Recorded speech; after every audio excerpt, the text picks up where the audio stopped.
All right, let's talk about it. Today, I'm diving into a discussion to figure out if political correctness is actually ruining gaming debates. Or, I should say, whether people think it is. I wonder if I can navigate this topic without losing my. We'll see. This is one of those conversations that gets people fired up on all sides, and I think it's worth unpacking. At least objectively, realistically, and most importantly, without the name calling you see all too often online. So, here's the deal. Gaming debates have changed a lot over the years. What used to be simple discussions about game mechanics or who's the best Final Fantasy protagonist, spoiler, it's Cloud, let's be honest, have now turned into debates about censorship, diversity, inclusivity, and whether political correctness is killing the essence of what makes gaming, well, gaming. And this isn't just something happening in Twitter echo chambers. Developers and publishers are caught in the crossfire, balancing what some see as social responsibility with what others call an overcorrection. It's a tricky line to walk, and no one can seem to agree where that line is. Here's what I hear the most when it comes to criticisms of political correctness in gaming. First one is obvious: censorship. Gamers point to instances where content has been changed, whether it's toned down violence, less revealing character designs, or avoiding controversial storylines altogether. For some, this feels like sanitizing art to avoid offending anyone. And number two, stifled creativity.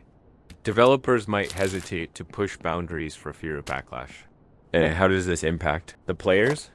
Well, this can sometimes feel like we're being spoon-fed sanitized content rather than bold, innovative ideas. And number three, divisiveness. Political correctness often sparks heated arguments within the gaming community. Someone can't even mention a change without getting dogpiled. Conversations that used to bring us together as gamers can now split us right down the middle. But is this backlash always justified? Or are we looking at a situation where good intentions like inclusivity and respect are being villainized? Okay, now let's take a step back and look at the flip side. There's also a strong case for political correctness. Or let's just call it inclusivity for now. Advocates say that gaming is for everyone. It's a massive global community with diverse players, and games should reflect that. Growing up, if you didn't see characters who looked like you, sounded like you, or shared your struggles, it could feel like you weren't part of the gaming world. For some players, the push for representation has opened the door to and characters that matter on a deeply personal level. And then, of course, there's the argument about market realities. Whether you like it or not, the industry is changing. Gamers aren't just 15-year-old dudes in a basement anymore. There are women, non-binary folks, older players, and they all deserve a seat at the table too, right? But here's where it gets complicated. Can inclusivity coexist with artistic freedom? Or does the attempt to please everyone dilute what games are really about? Which is fun, risk-taking, with freedom to explore taboo ideas. Now let's bring it all home with a real-life example. The backlash around The Last of Us, Part 2. Yeah, you knew I was going there. This game became a lightning rod for these debates. Critics of the game's narrative choices argued that it's focused on diversity.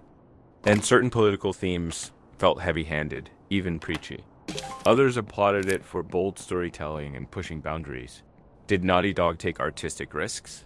Absolutely. Did some players feel alienated by those risks? You bet. And that's the perfect example of why this debate is so heated. It's not as simple as political correctness is bad, or we need more diversity. Both sides feel strongly for valid reasons. So, where does that leave us? Well, the truth is, gaming debates are changing, and political correctness plays a huge role in that. It brings opportunities for inclusivity, but also challenges around artistic freedom and community division. It's a tough, messy conversation, but one we need to have if we're going to grow as a gaming community. But now, I want to hear from you. What's your take?